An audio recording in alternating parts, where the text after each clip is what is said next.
This is Dan Ferrisi, editor of Sound and Communications magazine. Happy to be joined this afternoon by Dave Labuskes, CEO of AVIXA, and Len Dudis, vice chair of the Digital Signage Federation's board of directors. Thanks so much for joining me.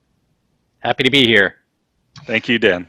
So, some pretty important news broke last week about AVIXA and the Digital Signage Federation, DSF, striking a strategic partnership.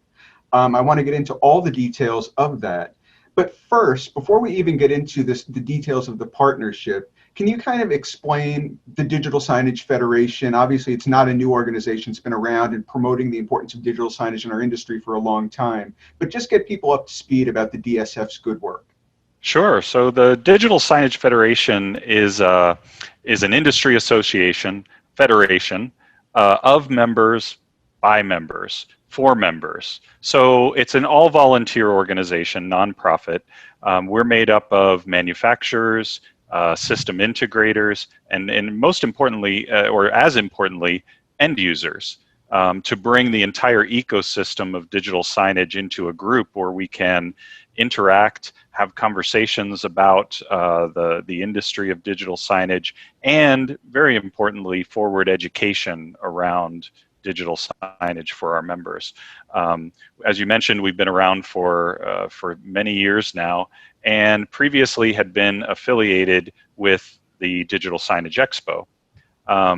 But as a standalone organization, aside from the DSE, we have our own mission, which is around that forwarding of the digital signage, the industry, the support of our members, the interests of our members, gathering our members together at different events in order to stimulate the conversations between the various areas of our organization. And as I mentioned, education is one of our key pillars. So can both of you outline the scope of this initiative, this partnership between AVIXA and the Digital Signage Federation, what exactly it's going to look like? My understanding is it's going to be very much focused on digital signage education content at various shows and events, whether it's digital or hopefully soon, again, in person. What is going to be the output of this, and how is it going to benefit the commercial AV industry? I don't know that either of us can actually tell you what that is. We can tell you what it is right now, and I think like any relationship, it's going to grow and evolve from here. There's two facets to this. One, as we've talked about, is content. The other is exhibitions and opportunity to go to market. Let me talk about that one first, just because actually I think it's more obvious and easy to understand, is that with Exponation declaring Chapter 7 bankruptcy, that left the digital signage industry without a home for gathering, and a home that was precious and important to the Digital Signage Federation and their members. We saw that we had an opportunity to extend a helping hand in that direction for the expo exhibitors as well as for the attendees. There's a lot of display and infocom already. There are tangentials. I mean, we've talked about digital signage as part of the professional AV industry for as long as I've been in the industry, and there was just logic there to try to extend that. But it's more than expo, and it's more than an exhibition. It's about community. Len already described that digital signage is an ecosystem, right? Sometimes people that are really more purely and maybe classic pro AV think of digital signage as display, right? But it's so much more than display. It's display, and it's content management systems, and it's development of content, and it's utilization of that, and it's a deep, tight integration with the retail or hospitality or fast food, any of the industries where it's actually being utilized, and the implementation of digital signage is part of design. It's part of the development of a retail experience or a hospitality experience. we see this as a huge opportunity to expand the channel for both the current practitioners of digital signage as well as for those who think it's just display on a wall, and help them learn and grow and value the expertise of those professionals. So it's a cross-pollination of a community, and that community exists outside of the show, right? So that community exists in virtual events, maybe more virtual events than we ever anticipated that we would have at one time in the last 8 months. But I think we're also flexing the muscle of the digital realm and learning how to use that to share knowledge and share experiences and grow. There's a fabulous educational program on both sides that should be offered in tandem with each other. We are also an association of the industry, by the industry, for the industry. There's a lot of cultural alignment here from organizations. Sorry, that was a long answer. Got a lot of good stuff in there. Anything that you'd like to add to that, Len, about the importance of the partnership and what its fruits might be? Yeah, I don't know that there's much I could add to what Dave said. He said it rather perfectly. And digital signage is a subgroup within that pro AV industry, and as such, it is an intimate group. And as Dave mentioned, it has lots of different cogs in that wheel, from content to the integrators to really the planning and the execution. So I think the partnership allows for a broadening of both organizations. It exposes the DSE to the broader AV market, and it exposes that AVIXA and the shows that they produce to this unique and intimate group of digital signage professionals. So in the announcement that was transmitted again, I believe it was last week, I believe there are also some references to people who have made investments in DSE prior to Exponation going bankrupt, getting credit for that to some extent for future AVIXA branded events. Can you guys provide a little bit of insight for that, for people who may have invested in DSE before it went bankrupt, what kind of credits they might get and how that might translate for them? We put that in writing?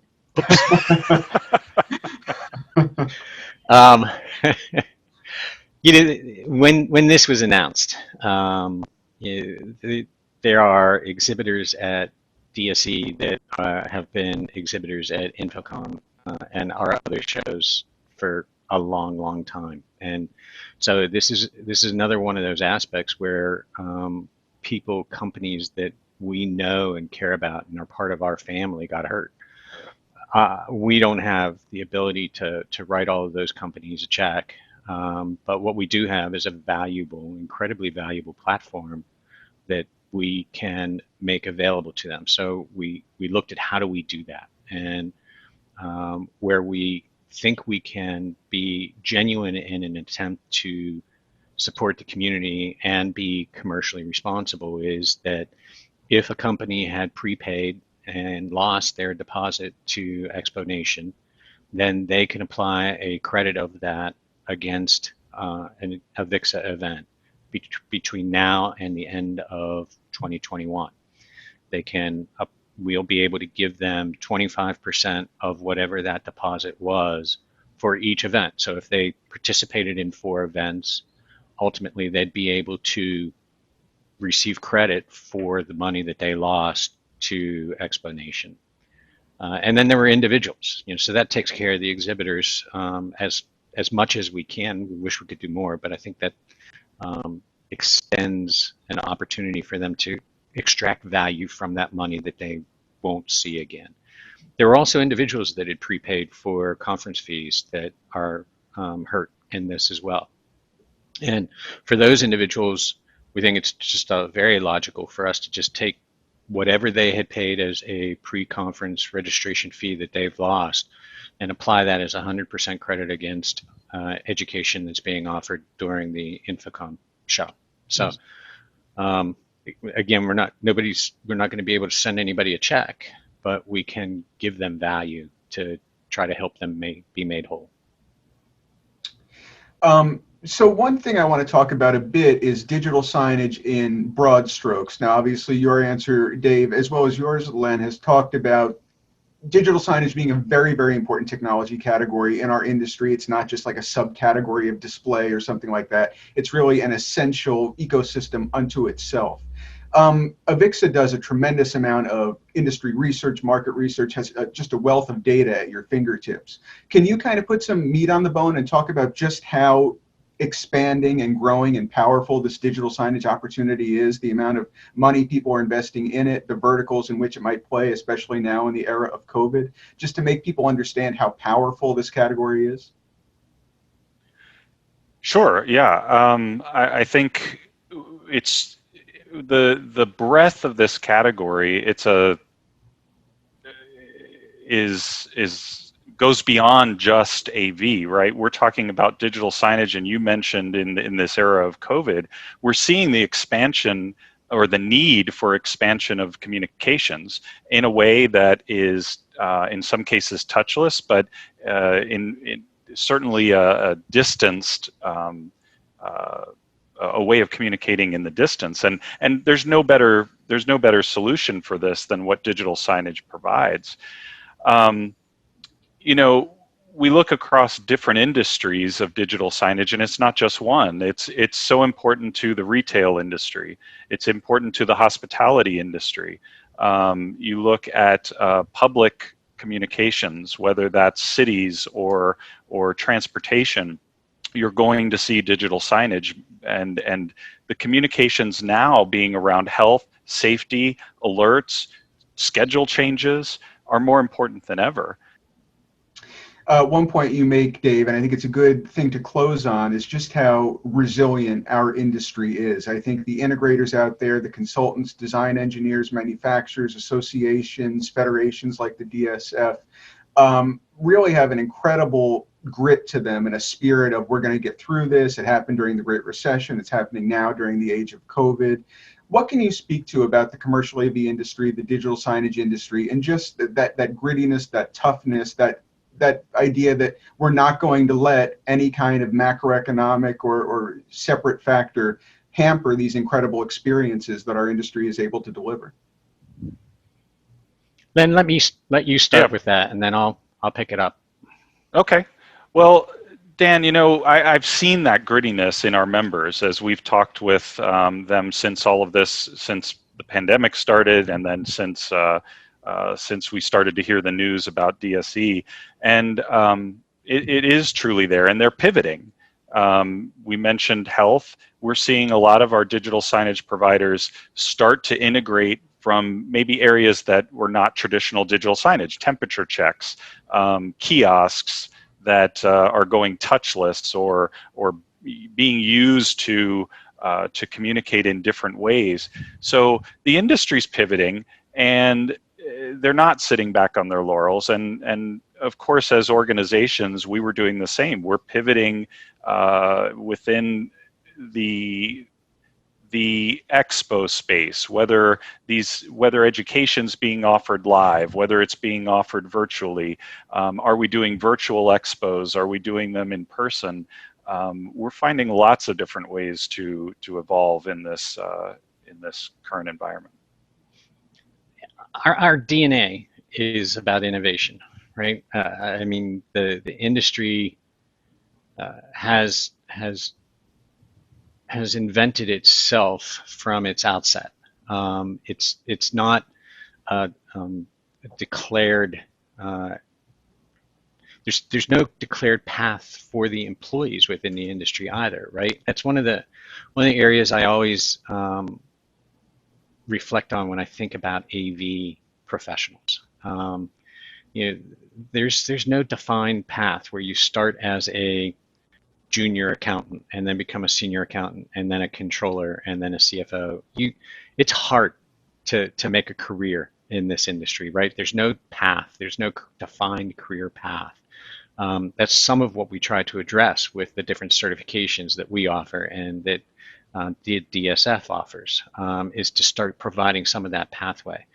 If you marry that human side of the employees that are working within this industry as people that have found their own way. They've made their own path. They've taken chances. They've decided that they can't do anything but AV for a career because they love it.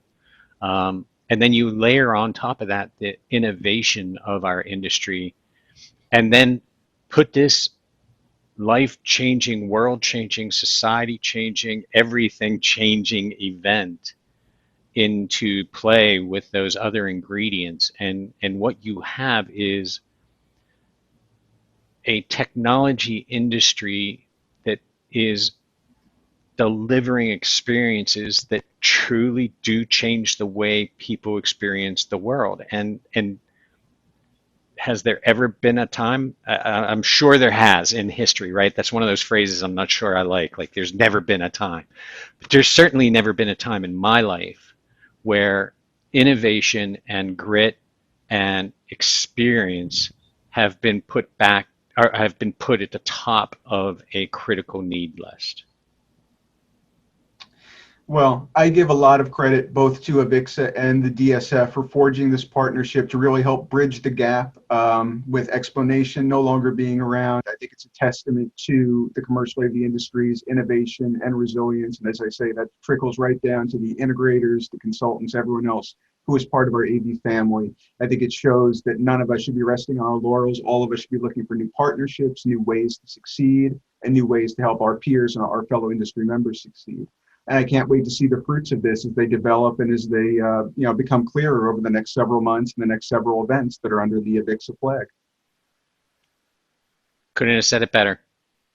Well, thank you very much. I really appreciate you joining me, Dave and Len. Dave Labuskes, CEO of AVIXA, and Len Dudis, Vice Chair of the DSF Board of Directors. This is Dan Ferrisi, Editor with Sound and Communications. Thanks again.